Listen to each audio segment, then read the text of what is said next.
Hi, everybody. Welcome back to another episode of the Culture Clash podcast, where a Russian and American discuss and debate some of the hot news topics over the past couple of weeks. I'm Michael. I'm Vlad. Hi, everyone. And today we have two topics we're going to be discussing. One is DeepSeek and the implications around the major Chinese AI breakthrough. And then our second topic is Trump and the recent deportations from the U.S., the implications around that, and what to expect moving forward. So with that, let's get started. Okay, Michael, so have you heard the recent tech news? No, I haven't. Okay, so I think like just a couple of days ago, the entire American tech market was shocked because of this new Chinese AI app called DeepSeek. Have you heard of it? I have heard of it, actually, now that you mention it. Yeah. Okay. So my question to you is, what do you think? Is it a real threat to American AI, to OpenAI, to American tech market, and most importantly, I would say to American tech dominance? Couple points on that. I think DeepSeek is obviously, it's a major event. I think some have called it the Sputnik of AI, the Sputnik of tech, Sputnik in your language. It sort of shocked America and it shocked the Western world when you guys were able to put that, whatever, like grapefruit-sized satellite into space.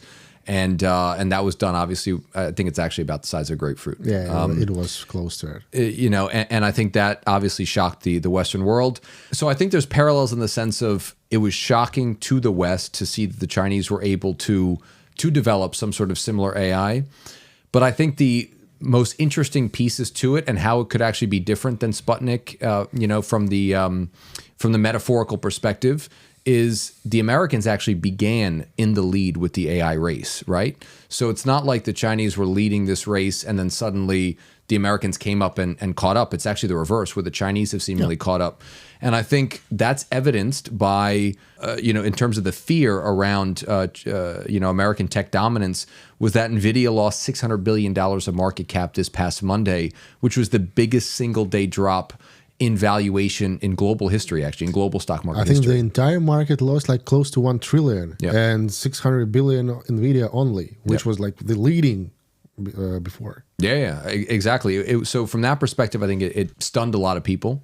And then a few data points that I thought were interesting in terms of comparing DeepSeek to, for example, OpenAI and, sort of comparing why it could be so important, was that supposedly the amount of money that was spent to make DeepSeek effective, to run one training, it's called, I don't really know what that means, but to put it in comparison, supposedly DeepSeek, or the company that owns DeepSeek, spent $5.6 million to have that one training. To train the model. To train the model, versus what was estimated to be billions for Western companies. So if you look at it from that perspective, it's a tiny fraction of what the West had spent to develop the same technology.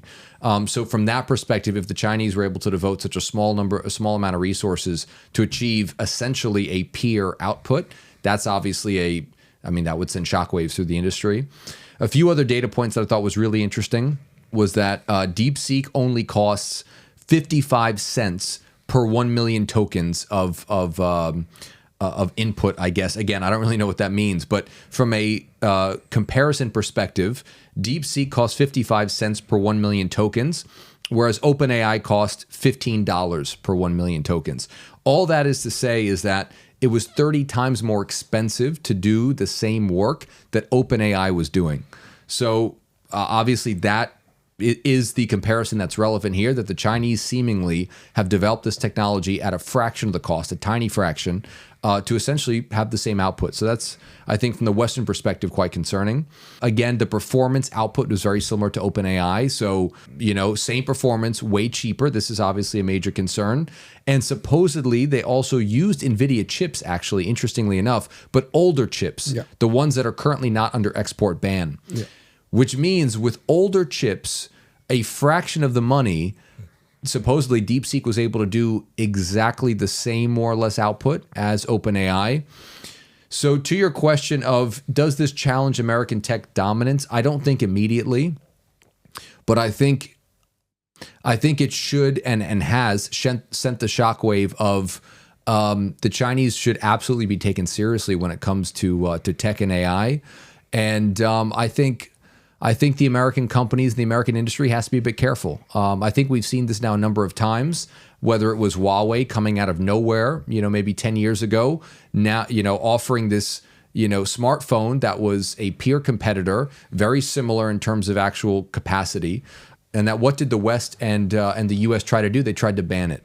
And they put pressure on their allies and whatnot to not use Huawei, whether it was in internet systems, whether it was the phone or anything like that. The Chinese are now, they've got car companies in their car. I've driven in a few of them. They're good cars. I mean, they work. So, and again, produced for a fraction of the cost, sold for a fraction of the cost. We covered in our first podcast episode that the Chinese have now put out their first commercially viable aircraft, the Comac 919. Yeah. So the Chinese are clearly ascendant across a number of, manufacturing and tech, industries and sub-industries. So I think definitely they should be taken seriously. And I think the risk that the Americans run, again, the question about tech dominance, I think the Americans run the risk of, in this era of nationalism, in this era of, Trumpism and, sort of the splitting of the world, right? It's no longer really one global community, but it's a series of sort of nationalist, poles of influence. The Americans have to be careful. Do they not lose the edge and lose the value proposition so that the Chinese can come in and say, you know what, if Trump's going to bully the hell out of all of us, maybe then we're going to buy that commercial airplane. Maybe we're going to buy that Huawei phone. Maybe we're going to use, their AI software for a fraction of the cost. I think that is the risk. But if I have to give the answer, I don't think it's an immediate challenge to American tech dominance. I'm still confident that America, that my country is going to remain in the pole position. I don't fear that, but I think it's something that the Americans definitely need to take seriously. Okay. What do you think? I was smiling because you referred to our first podcast episode when we were talking about the I didn't mention aircraft. the Linkin Park, though. I didn't mention that part because I didn't want to bring it up. You should have. Like the best band, we know it. Yeah. Do you want to show the video one more time? Not again. Okay. Please. Don't make the audience or me have to watch that again. Preferably not. Okay. So at that episode, you were claiming that I don't care, like American tech dominance in air industry, like it cannot be shaken. Everything is super fine. 1 minute ago, you just said, oh my God, like there might be a threat for it. Interesting.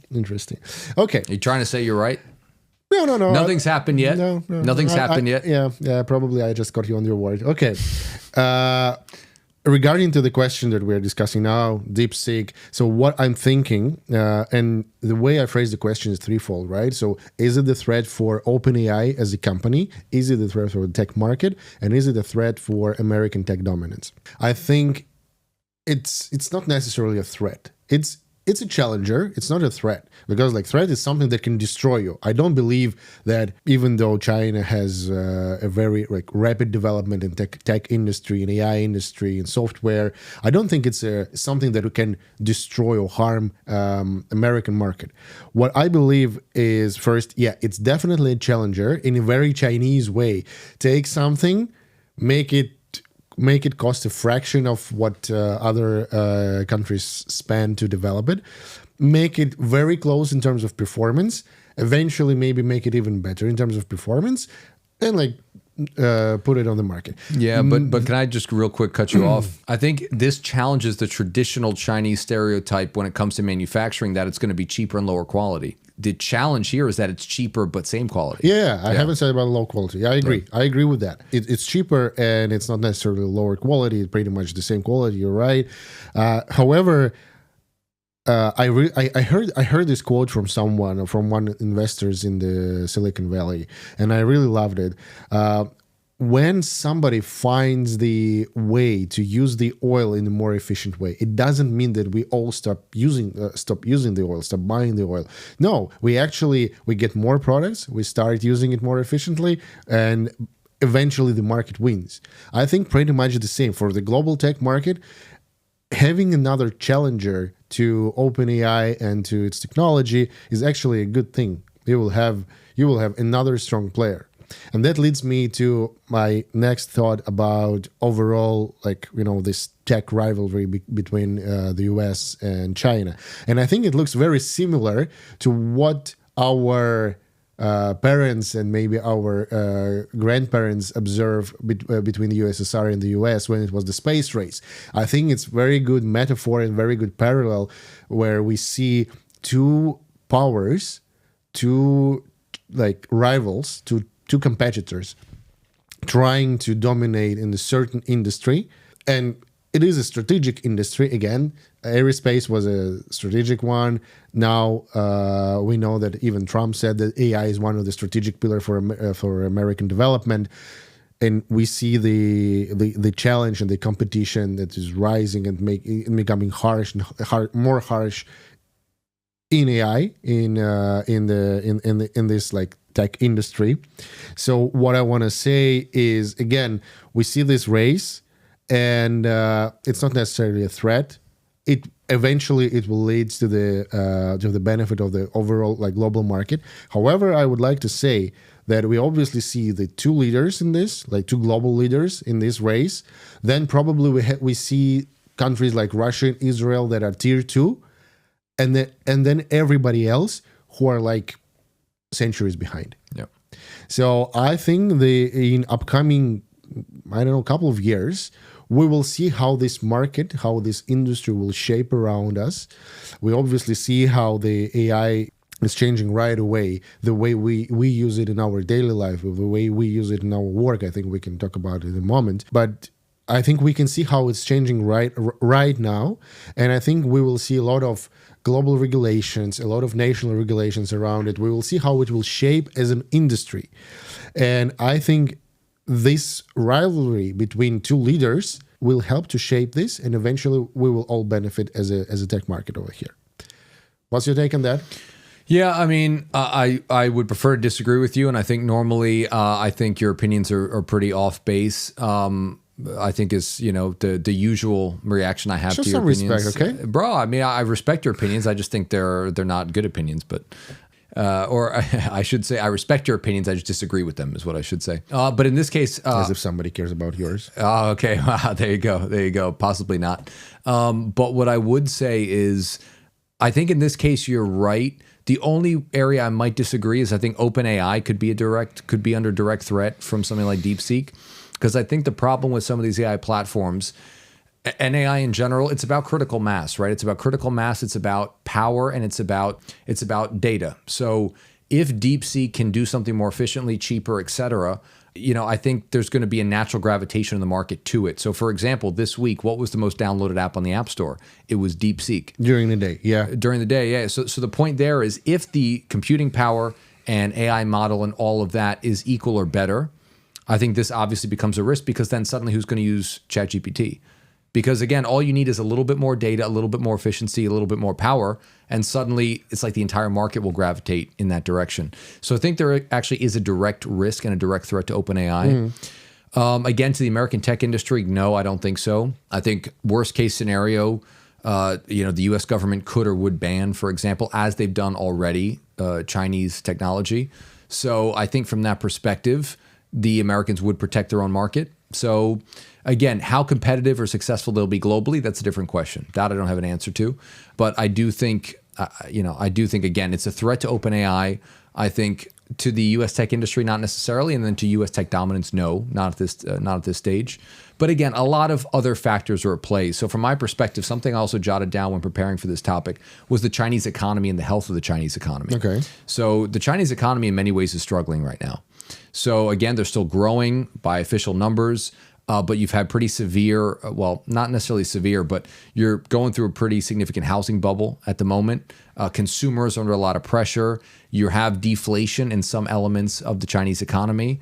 You can see it by, for example, bond yields have been collapsing. The whole outlook and trajectory of the Chinese economy is not all that positive.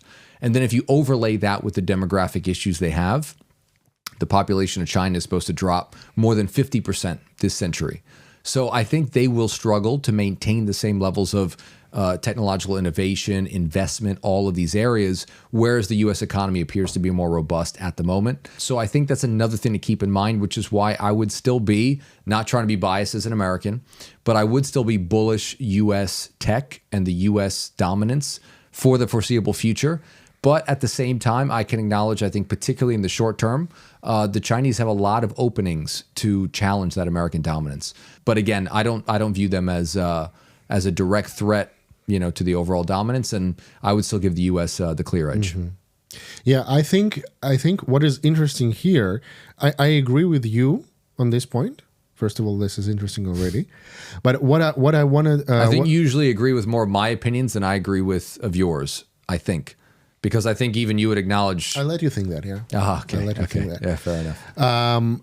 What I was trying to say is what I find very interesting here is first, like we compare this DeepSeek versus ChatGPT and OpenAI in terms of costs, and I think everybody has been doing this and saying like, wow, like they did it for a fraction of the cost of OpenAI. But let's think about it. They also did it very quickly. They did it in 2 months. And while it took several years for OpenAI to develop, but OpenAI didn't just develop an app. They developed the model, the infrastructure, and a lot of data. They built a lot of connections. Basically, they built the entire ecosystem around them together with Microsoft and so on. And that cost them billions, not only the model. So they compare the entire ecosystem and the infrastructure around the tool versus one app.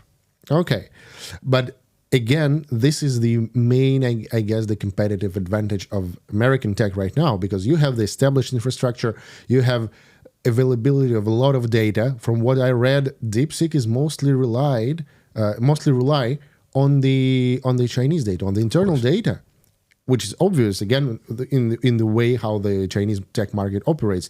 We still have the great Chinese firewall. So it is mostly trained on the internal data versus OpenAI models trained on the global data. Actually, this is a very big disadvantage. And I think, again, probably you saw this as well, that DeepSeek actually has internal censorship inside it. I'm not surprised. Yeah, like there are a lot of videos right now and a lot of memes about this. If you try to ask DeepSeek about Tiananmen Square, you get nothing. Like they tell you, oh, sorry, I cannot show it to you. Like it tries to tell you because the algorithm works, but then you have the censorship on top of it, and you actually see how the initial answer disappears, and it gets the error message. Yeah. Here you go. I mean, I know ChatGPT has also this inbuilt censorship. Like if you ask, I don't know how to build the weapon, it will tell you, sorry, I cannot give you this information and so on. But still, we have like it's the same problem from a different angle, I guess. Yeah. I was going to say it's funny. I disagree with some of what you're saying. So, yeah, and again, you're just saying this for the sake of saying no. I'm not saying it just because I want to disagree. Although again, usually I do disagree with you. But in this case, I actually think the Chinese have an embedded advantage when it comes to AI. So you're talking about the disadvantage being the Chinese firewall, the American openness of the market. All true, and I can't argue with that.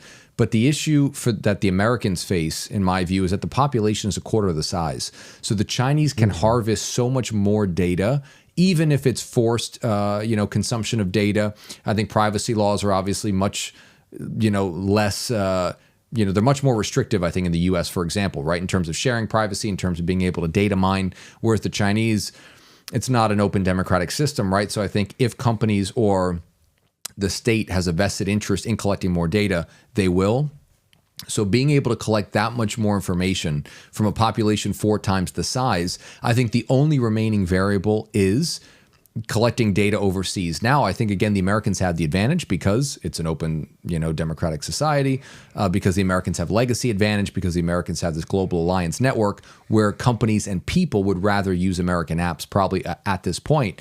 But if the Chinese can prove that their apps and these type of technologies are cheaper, more effective, or anything else, what's then to stop them from being able to capture more data from other countries and then sort of shift that balance a bit? So I actually think the homegrown, if you look at, and data's been compared to the new oil, right? Mm-hmm. So a lot of people have said this, the Chinese simply have a ton of data because they've got so many people.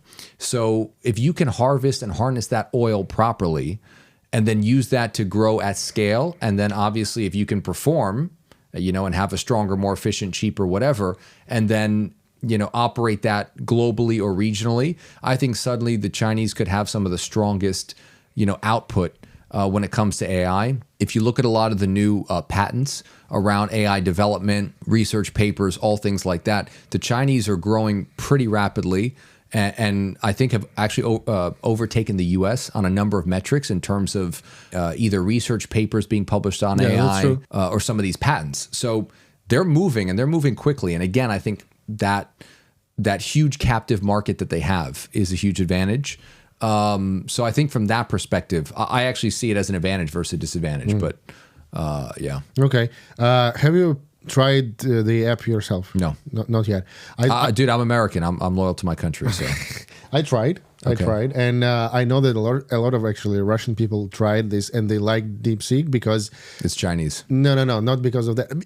Because of that, but not because it's Chinese, but because in order to access ChatGPT, which ChatGPT is kind of banned in Russia. Not ChatGPT limited the access to Russian market. Let's put it this way. So in order to access ChatGPT, you need to use VPN. With DeepSeek, you don't have these problems. So I know that a lot of people tried already. I tried myself. The experience is pretty much similar. Like the two apps look very, very much similar, work pretty much at the same speed, at the same pace. So the experience is very close. But like, do you use a lot of apps? Do you use overall like AI apps in your daily life? How it has changed it? Yeah. How often do you use? How often, like, what do you use it for? I use ChatGPT all the time. So sometimes at work, I've actually used it for a stock market analysis, actually, in terms of going through annual reports, going through that type of metadata. And I find it to be extremely helpful. So again, whether it's synthesizing and making more efficient Google searches. So you use ChatGPT more or less as Google, but more flexible and web scraping type of technology. So I do use it quite a bit, even at work. So maybe it's doing some research online to quickly gather some information rather than clicking on a bunch of different links, scrolling through all these things. ChatGPT will give you that more efficiently.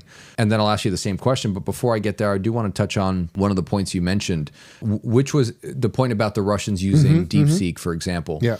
I think this is exactly the risk that the Americans run. I agree. We've got this tech advantage, and we've had this tech advantage for a long time.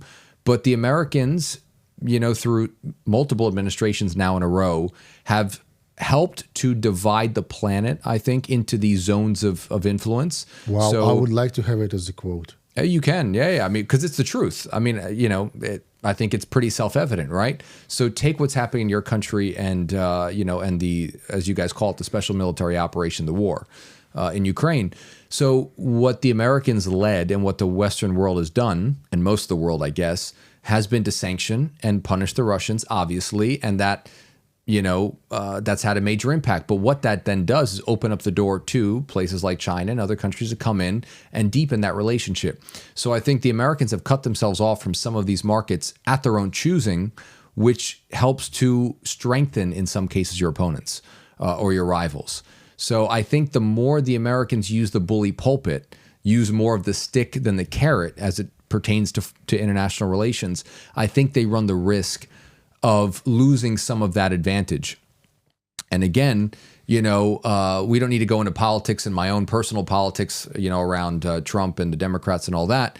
But I think that is a risk with the Trump administration, that he tends to like to, use the stick more than the carrot, right? So he tends to want to punish countries, bully countries in certain instances. Now, in some cases, and probably in most cases, that'll work and that won't be an issue. But by building up that animosity, you do run the risk of, if you're sanctioning all these different countries, if you're putting up tariffs against all these different countries, and you're going to bully them, and in some cases maybe insult them, you do run the risk of making, the Chinese and DeepSeek, or maybe it's the Comac airplane, or maybe it's the Chinese cars. You do run the risk of giving them an opening to tap into new markets. So I think, again, the Americans had the advantage. Everything is still aligned for them. But the Chinese have some pretty robust advantages too, and the geopolitical situation seems to be swinging a bit, not in their favor, but opening up opportunities for them. Okay, yeah, great point. If we take Russia as an example, before the conflict in Ukraine started, conflict, war, or special military operation, how do you call it? Conflict in Ukraine started, as I mentioned. Before a lot of sanctions that were imposed to Russian market, Actually, Russia was one of the largest consumers market for European cars, for Volkswagen, for what are the others? Let's say for Volkswagen. Anyway, like half of the cars are in Volkswagen. So it was one of the largest European consumer market for the cars. Then it was one of the largest Korean consumer market for Korean cars, right? Now, after the sanctions were imposed, it's one of the top markets for Chinese cars. Of course. Like every second car in Russia now on Russian roads, like actually every second new car is Chinese, is from China, like 100%. And they sell it even more like with the higher prices than they could have, because actually like you don't have a lot of alternatives. So now if you want to buy a premium car, for example, in Russia, you will pay for a Chinese car pretty much the same price as if you paid for like as if you paid for like BMW or Mercedes a couple of years ago. Wow. Here you go. So this is a very big shift in the automotive industry, for example, and I think it's a great illustration how China and Russia actually can use this situation in order to like replace the key players at the market. Absolutely. And I think what's interesting is that, again, these are self-inflicted wounds from the West, if you want to call it that. Again, this isn't to take a position on, for example, the politics or whether it's justified or not to sanction, for example, the Russians over Ukraine, anything like that. Fine. That's a political decision, and that political decision's been made.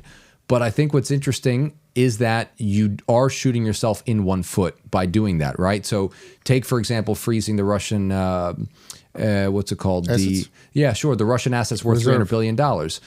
Fine, you can do that, and that does have a short-term benefit and a short-term cost to Russia for doing. Yeah, it makes some implications, of course. It limits the resources. Of course. But then, obviously, people are going to be less willing to use your currency. They're going to look for routes around it. And again, if you talk about foreign industry, so think about the Chinese market where, again, the cars are going to sell for whatever price, fractions of what it would, what American cars might cost or something else. But now they're able to expand markets, which is going to mean more revenue coming in at Chinese companies, which is going to mean more technology, which is going to mean, whatever nascent industry's been created, it's going to expand, it's going to become more efficient, it's going to become more valuable. And what I'm seeing, let's take, for example, here in the UAE, I see Chinese cars all the time. I just wanted to say this. Right. And I've ridden in them, and they're not bad cars. I'm sure in Europe, you would probably see in some cases, I know Germany, we talked about the German electric cars being a big competitor to Volkswagen in Volkswagen's home market. So how long before Latin America, for example, says, man, why are we going to go pay for the Americans' cars, on top of the fact that we don't like American politics, on top of the fact that we think the Yankees are, are tariffing us, abusing us, whatever the case is, you could start to get this geopolitical implication. So I think all this is to say the Chinese are not an immediate threat to American dominance in tech or any other industry. But if the Americans don't play their cards right, and if the Chinese play their cards right, then you could start to have a relative shift in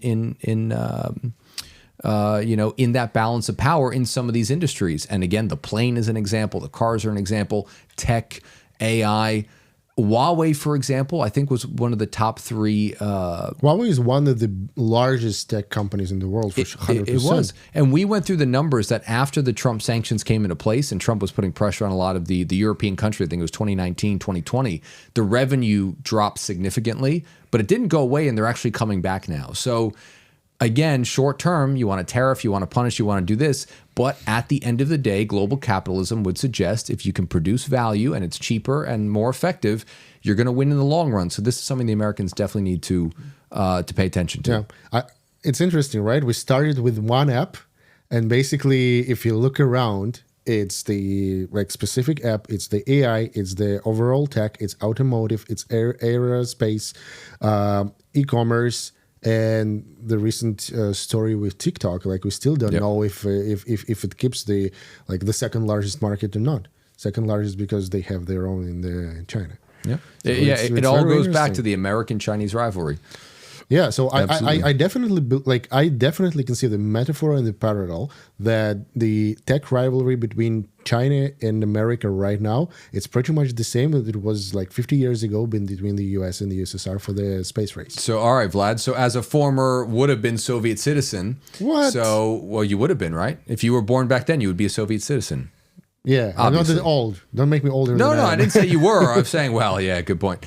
Would have been. Okay. My question is, who is the Americans and who is the Soviet Union in this case? The Americans won. So, are the Americans going to win this Cold War as well, or do you give the edge to the Chinese? No, I think like we need to use this metaphor like properly. So Americans will be Americans, and China in this rivalry replace the USSR. Okay, and who's going to win? I think the model is pretty much the same. And who's going to win? We'll see. We'll see in upcoming. That's it. You're not going to give a prediction. You're not see going in to say anything upcoming years. controversial. What a boring answer. I'm going to say it. I'm going to say that's a very boring answer. I'm going to say the Americans are going to win this one again. I think we're back to back World War champions. I think we'll be back to back Cold War champions also. What is it? Is it an American flag in your chair? Yeah, exactly. I left that in the office. I'll bring it next time.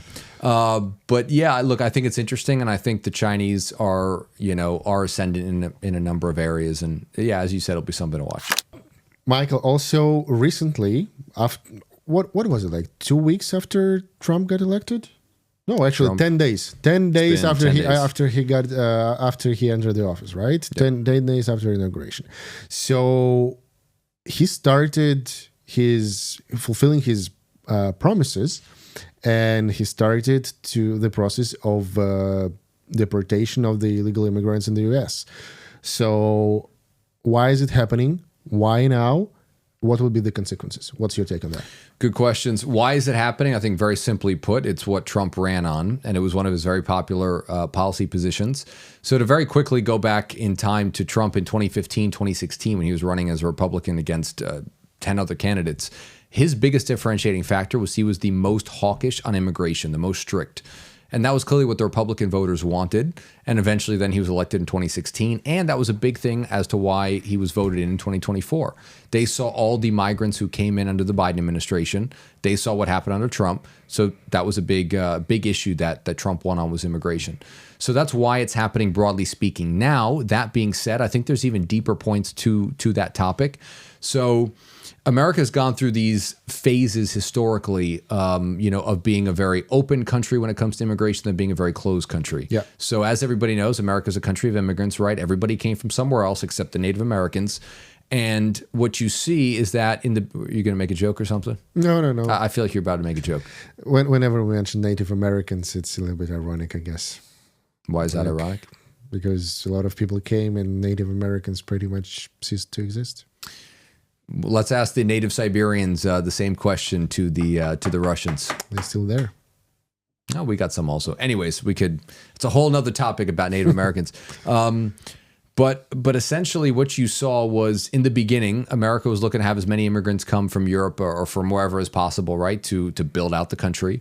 And then you went through these periods of comparatively strict immigration. So in 1921, for example, the U.S. passed the first quotas from certain countries that would limit the number of people coming in. What year was it? 1921. Okay. And then that essentially stayed more or less, that stayed as the immigration policy where certain countries had quotas up until 1965, when all those individual country quotas were lifted. So then what you've seen is that in the last 60, 70 years, you've had a very comparatively lax immigration policy relative to the previous 40 years. So to give you another data point, in 1970, do you know what percentage of American citizens were born in another country outside of America? 1970. I don't know. Let me take out of the guess, like out of a blue, I don't know, 30%. 30% of Americans were born in other countries in 1970. Yeah. 5%. 5%. 5%. And that was, again, right at the end of a very long period of strict immigration policy. Do you know what it was in 2022? 15%, 14% technically. Okay. So the point is, you've seen a massive expansion, So a massive I took growth. a very high baseline. Yeah, you're talking. I'm not gonna curse on the channel, but you're talking nonsense essentially. Okay. But you've seen this huge growth in the foreign-born population. You've seen it. You've seen this. It's so funny. Go ahead. Okay. You've seen this huge growth in this foreign-born population, right? Right. So I think deep down, that's what's motivating a lot of the political change as well, that the country has shifted. And now the Americans are voting in something that was similar to what was the case 60 years ago, which is a more strict immigration policy. So I think that's what's happening and why it's happening. Again, Hispanic Americans went from, I think, probably the third or fourth most prominent ethnic group prior to the 1990s to now being very clearly the second largest ethnic group after white Americans.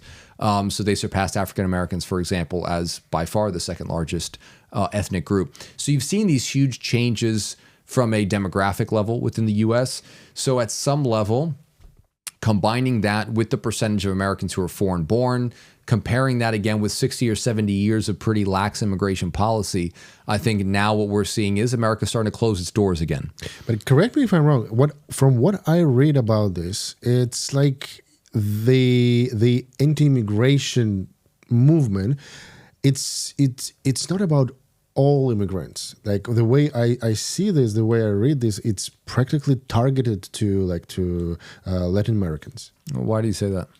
Just because of the what you see, how they interpret this, and it's all about like this Mexican border and yeah. Look, to be honest, I think that reading is fake news. I think that's some CNN, BBC propaganda, if you ask me. But the reason is that just happens to be where most of the people are coming from. But illegal immigration doesn't have any one ethnicity, right? So I think the Mexican border is the most frequently used conduit to be an illegal immigrant to enter the country. Why? Because it's, as we've talked about, one of the largest borders in the world. It's 3,000 miles. It's huge stretches that are completely wide open. And particularly under the Biden administration for the last 4 years, it wasn't really being enforced, right, in terms of patrolling that border, trying to prevent people from coming in. So it just so happens that what are the closest countries? Latin American countries. You don't see, by the way, many Mexicans trying to cross the border anymore. Net migration from Mexico is actually pretty close to zero. So this is, again, a pretty common misconception. Most of the immigration now is coming from Central and South America. So it's still Latin America, but it's not Mexico. So that changes as geopolitics change, as economic situations change. And again, when you think about it, what are the easiest countries to reach the Mexican-American border? Countries that are close by, so Latin America. So I don't think in any way it's targeted. Obviously, Haitian migrants were singled out as well. But again, Haiti's relatively close to the U.S., so I think that's where the focus really is. And again, we've had this huge surge in these migrants, particularly in the last 4 years. And I think this is all a reaction to that. So I would expect fully that this policy is going to continue, that the deportation forces, that all of this it won't go away. And again, Trump is now talking about expanding Guantanamo Bay to actually host some of the illegal migrants as well. So this is something that Trump ran on, he campaigned to do, and I think he's doing what he said he was going to do. But it sounds super brutal, like, because when you talk about deportation, basically it's the forced deportation. So the way I imagine this is like you will have the military forces coming to grab the people and just send them out of the country. It's very brutal. And is it like, how is it in line with the American Constitution? Okay, I think those are two separate points and questions. Brutal, sure, but I mean, arresting people is brutal, right? Sometimes you have to break into somebody's house to arrest them if they committed a crime, right? So, illegally entering a country is a crime, right? So what means are we talking about that are so criminal or so forceful? I think that's a question for you. And then American Constitution, none of this is violating the Constitution. These people did commit crimes. So the only thing that could come up would be, I forget what's the amendment. It's probably the Fourth Amendment, Fifth Amendment, no, Fourth Amendment, Sixth. About the birth. No. So you've got, I think it's the Fourth Amendment, cruel and unusual punishment. So it's banned in the Constitution to have cruel or unusual punishment. Okay. But then my question is, what is cruel? I understand. Like unless they torture people. Yeah, this is my point. So it's not like people are being shot in the streets. It's not like people are being, rounded up and, thrown into the Rio Grande River and said, "Oh, go swim back home." It's deportation.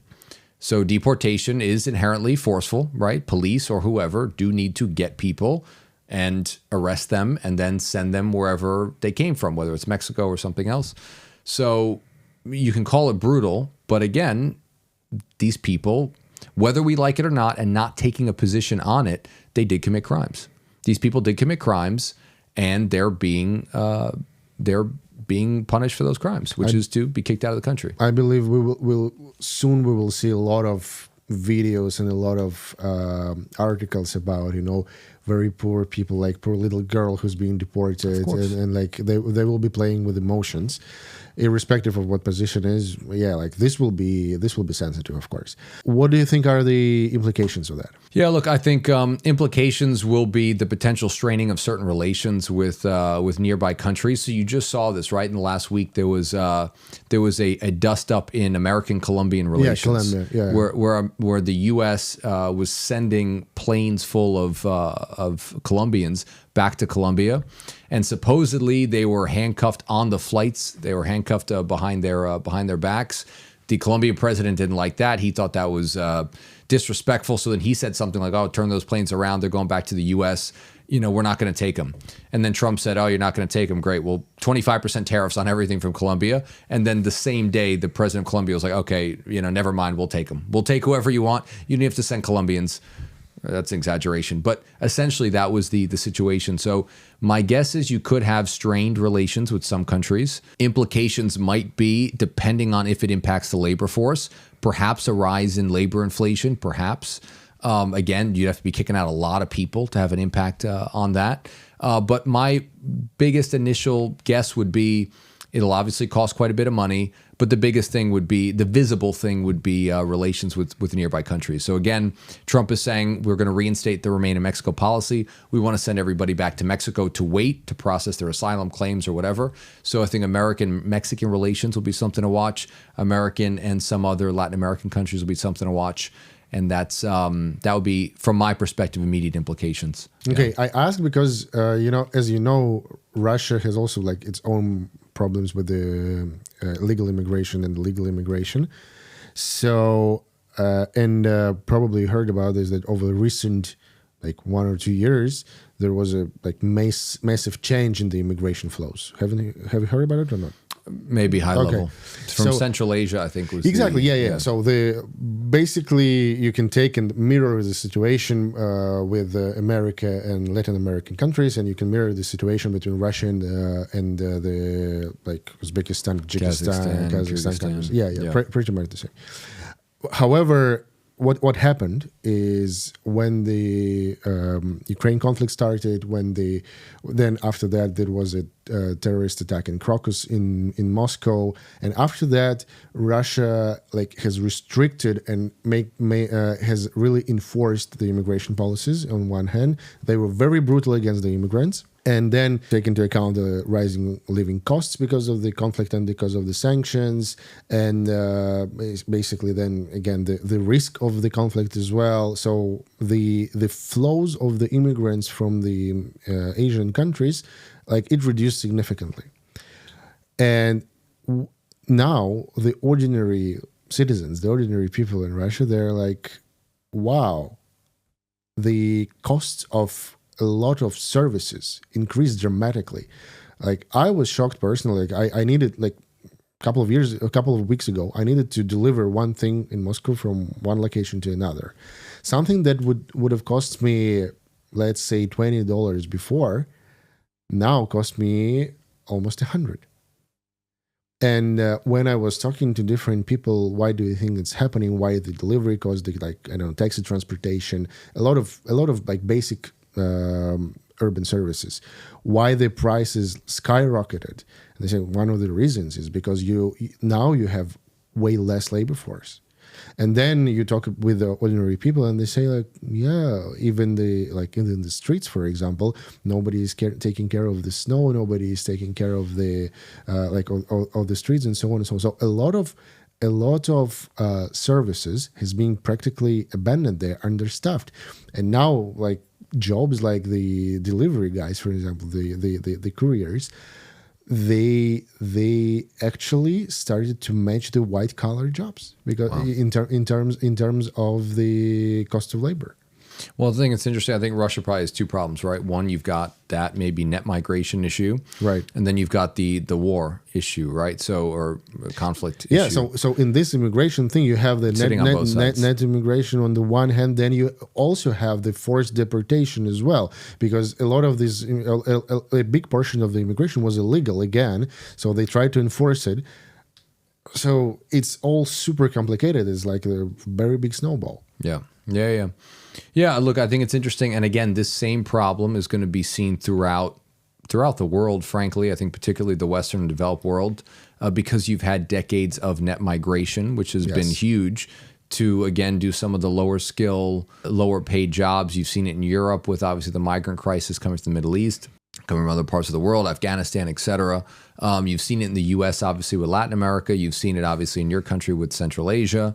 So I think how then these countries grapple with the native birth rate changing, right? So in Europe and the U.S., Russia being another prime example, the native birth rate is actually quite low to the point where bringing in migrants, you're going to need to bring in more and more migrants to be able to fill the gap from the natural death that's happening from the native-born population.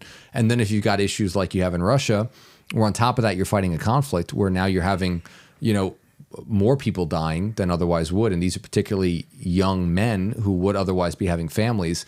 I think you've got then multiple pressure points that it's going to be fascinating to see how do countries solve this problem.